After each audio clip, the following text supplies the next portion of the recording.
Je m'appelle Sarah Mardini, et ma vie a été façonnée par des défis, des tragédies et un profond désir d'aider les autres.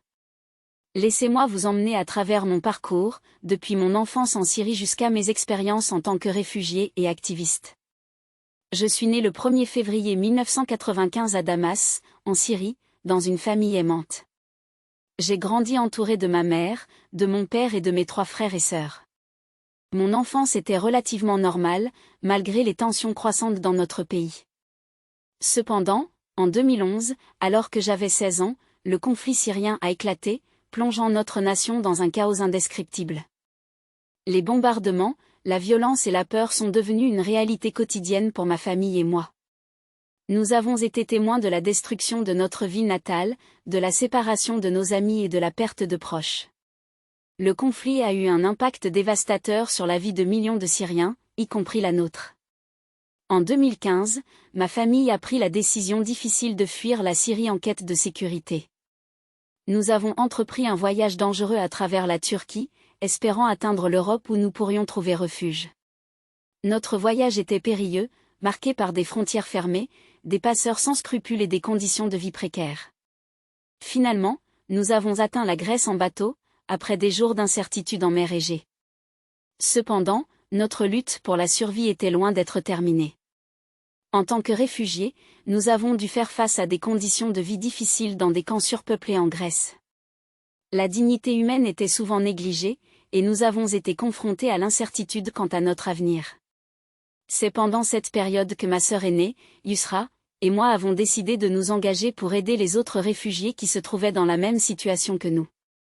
Nous avons rejoint une équipe de sauvetage bénévole, les sauveteurs en mer Égée, qui opéraient en mer pour secourir les réfugiés en détresse tentant de traverser depuis la Turquie vers la Grèce.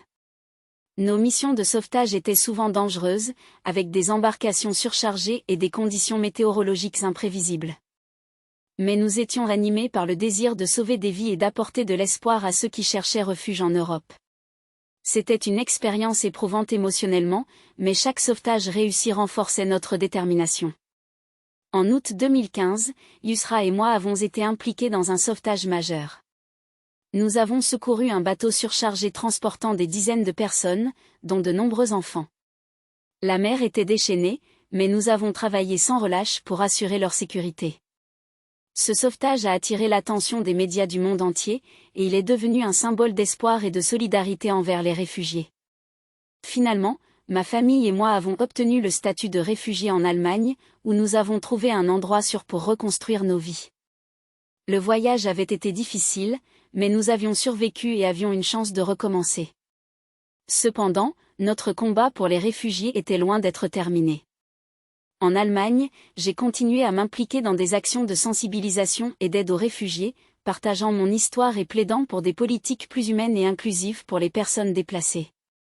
J'ai également continué à étudier, me spécialisant en sciences politiques à l'université pour mieux comprendre les systèmes et les politiques qui affectent les réfugiés.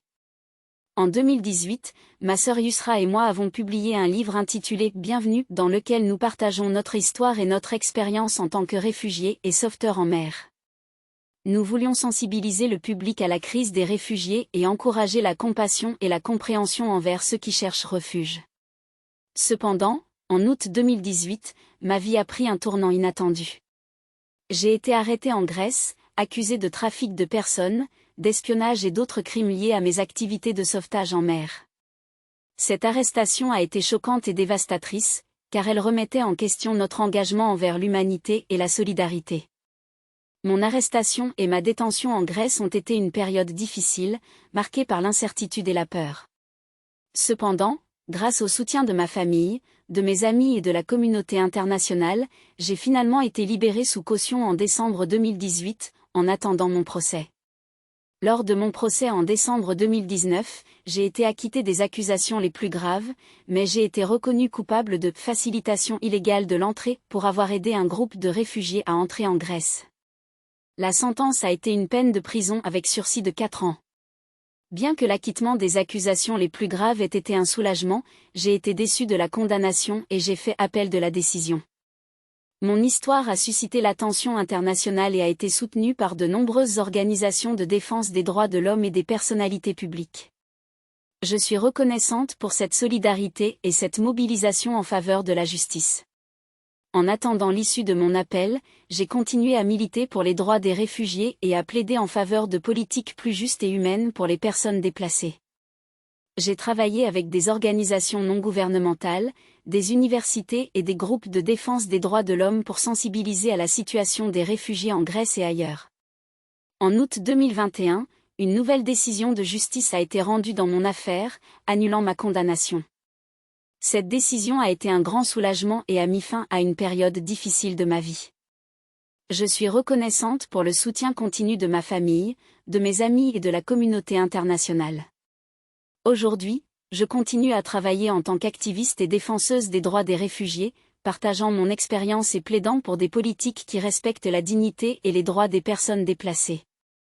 Ma conviction en la solidarité humaine et en la compassion demeure inébranlable. Mon histoire est un rappel que même dans les moments les plus sombres, l'espoir, la détermination et la solidarité peuvent l'emporter. J'ai survécu à des défis inimaginables, mais je suis déterminée à utiliser ma voix pour faire entendre celles et ceux qui sont encore dans l'ombre. La lutte pour la justice et les droits de l'homme continue, et je suis fière de contribuer à cette cause.